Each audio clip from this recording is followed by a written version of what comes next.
कर्मचारी नेता है ओपीएस की जो मांग कर रहे थे उनके खिलाफ जो है मुकदमे दर्ज किए हैं, उसको आप किस तरीके से देखते हैं? देखिए, मुख्यमंत्री को अपने विवेक से काम लेना चाहिए था और उनको तुरंत जो है इन केसों को वापस लेना चाहिए। यदि ये नहीं लेते हैं तो जब हमारी अगर 22 में जो है कांग्रेस की सरकार आती है तो क्या कांग्रेस जो है ओपीएस को बहाल करेगी? बिल्कुल, हम तो कह ही रहे हैं, हम तो डे 1 से बोल रहे हैं कि अगर भारतीय जनता पार्टी की सरकार नहीं करती तो हम तो करेंगे। और हमारे पिछली बार मुख्यमंत्री महोदय ने कहा था कि हम जो है नई मंजिलें, नई राहें एक योजना लेके आए थे। उसको मैं कहूंगा कि ये ना तो नई मंजिल मिली, ना नई राहें मिली। ये राहें ढूंढते ढूंढते, मंजिलें ढूंढते ढूंढते भटक गए हैं और ऐसे भटकाव। बैप टीवी देख रहे हैं आप और इस वक्त मैं आपके साथ विधानसभा से सीधा जुड़ा हूं और प्रदेश में जो माननीय मुख्यमंत्री जयराम ठाकुर है उन्होंने पिछले कल जो है बजट पेश किया है। भाजपा जो है उसको बहुत अवसर से विधायक इंद्रदत्त लखनपाल जी है। तो सर, सबसे पहले आपका DIN बैप टीवी में बहुत बहुत स्वागत है सर। धन्यवाद जी। सर, मुख्यमंत्री ने बजट पेश किया है, सरकार की तरफ से बड़े बड़े दावे किए जा रहे हैं, आप इस बजट को किस तरीके से देखते हैं? सरकार जो मर्जी दावे करे, लेकिन यदि गंभीरता से इसके ऊपर और इसको ध्यान से पढ़ा जाए तो इस बजट में कुछ भी नहीं है। आम जनता के साथ धोखा हुआ है और आंकड़ों के जाल से ऐसा प्रस्तुत करने की कोशिश की है कि उन्होंने जनता के लिए बहुत कुछ दिया है, जबकि नाम मात्र की बढ़ोतरियां करके जो है जनता के साथ छल कपट किया गया है। आज डबल इंजन सरकार, जिसे भारतीय जनता पार्टी के लोग और सरकार कहती है कि हमारी डबल इंजन की सरकार है, आज वो सरकार कर्जे में दब गई है। आज इतना भारी भरकम कर्जा हो गया है और अभी जब ये सरकार जाएगी तो लगभग 75,000 करोड़ का जो ऋण जो है हमारी सरकार के ऊपर हो जाएगा।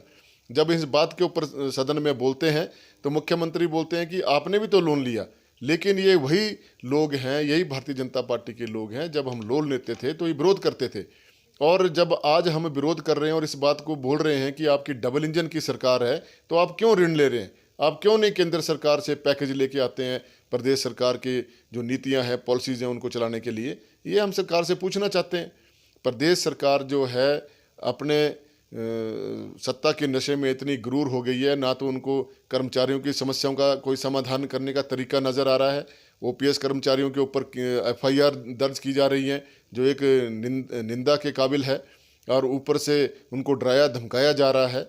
साथ में जो हमारे युवा बेरोजगार तबका है उसके लिए इस बजट में कुछ भी नहीं है। सरकार बोलती है हम 30,000 नौकरियां देंगे। 30,000 नौकरियों के लिए तो पिछले वर्ष भी कहा था, तो सरकार बताए उन्होंने 30,000 नौकरियां कहाँ से दी? 70,000 नौकरियां अभी सरकारी कार्यालयों में खाली पड़ी हैं, उनके बारे में कुछ नहीं है। डेंटल डॉक्टर्स के बारे में कोई चर्चा नहीं है, आयुर्वेदिक डॉक्टर्स के बारे में कोई चर्चा नहीं है, फार्मासिस्ट्स के बारे में कोई चर्चा नहीं है। जो हमारे आयुर्वेदा संस्थान है उनको स्थगन करने की ज़रूरत है, उसके बारे में कोई चर्चा नहीं है। जो मूलभूत स्वास्थ्य लाभ सरकार जनता को मिलने चाहिए थे, उसके बारे में विस्तारीकरण कुछ भी नहीं हुआ है। और मैं ज़िला हमीरपुर की बात करूंगा। हमारे ज़िला हमीरपुर को तो बिल्कुल ही दरकिनार किया गया है। बजट में आप देखिए, जो हमें बजट एलोकेट होता था पहले, वो बजट एलोकेशन है ही नहीं है। जो मेरे अपने विधानसभा क्षेत्र में जो बजट एलोकेशन है वो इन्होंने पिछले वर्ष जो थी उसको भी काट दिया। और इस प्रकार से ये इस सरकार की विफलता है। और सबसे बड़ी जो मनरेगा के ऊपर जो केंद्र सरकार ने 25% का कट लगाया है पूरे बजट में, वो हमारे प्रदेश के विकास में बहुत ही प्रभाव उसका पड़ेगा और हमारे जो विकास के काम है वो रुकेंगे। प्रदेश सरकार के पास पैसा नहीं है और ये कहाँ से विकास करेंगे? तो मैं ये कहना चाहूँगा कि सरकार जो है वो अपने रास्ते से भटक गई है। पिछली बार मुख्यमंत्री महोदय ने कहा था कि हम जो हैं नई मंजिलें, नई राहें एक योजना लेके आए थे। उसको मैं कहूँगा कि ये ना तो नई मंजिल मिली, ना नई राहें मिली। ये राहें ढूंढते ढूंढते, मंजिलें ढूंढते ढूंढते भटक गए हैं और ऐसे भटकाव वाला और उलझन वाला जो है इन्होंने एक ये बजट प्राप्त किया है। जो प्रतिक्रिया आप देखिए आम जनता की, आम जनता आज क्या बोल रही है कि हम छले गए हैं। और एक जो सरकार का जो एक छाप होनी चाहिए थी और जो एक लोकप्रियता होनी चाहिए थी, वो निरंतर कम हुई है। और अब जनता जो है पूरी तैयारी में है इस सरकार को सरकार से बाहर करने के लिए। सर, चुनावी वर्ष है और ओपीएस का मुद्दा जो है पूरे प्रदेश भर के अंदर गरमाया हुआ है। अगर 22 में जो है कांग्रेस की सरकार आती है तो क्या कांग्रेस जो है ओपीएस को बहाल करेगी? बिल्कुल, हम तो कह ही रहे हैं, हम तो डे 1 से बोल रहे हैं कि अगर भारतीय जनता पार्टी की सरकार नहीं करते तो हम तो करेंगे। और हमारे सारे नेता बोल रहे हैं, हमारी पूरी पार्टी बोल रही है कि कर्मचारियों को लाभ मिलने चाहिए, क्योंकि एक कर्मचारी के साथ उसके परिवार के 5 सदस्य जुड़े होते हैं और ये बहुत ज़रूरी कदम है और इसको उठाया जाना चाहिए।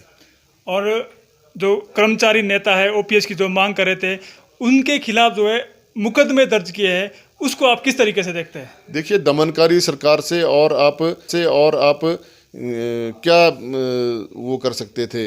उन्होंने जो करना था उन्होंने कर दिया, लेकिन ये बहुत दुर्भाग्यपूर्ण है कि जो शांतिपूर्वक जिन लोगों ने सरकारी संपत्ति को कोई नुकसान नहीं किया, शांतिपूर्वक तरीके से अपनी बात रखना चाहते थे, सरकार ने उनको सुना नहीं और उनके ऊपर एफआईआर दर्ज कर दी। अफसरशाही का ही ये सारा कमाल है कि उन्होंने मुख्यमंत्री को अपने काबू में करके रखा है और मुख्यमंत्री को अपने विवेक से काम लेना चाहिए था और उनको तुरंत जो है इन केसों को वापस लेना चाहिए।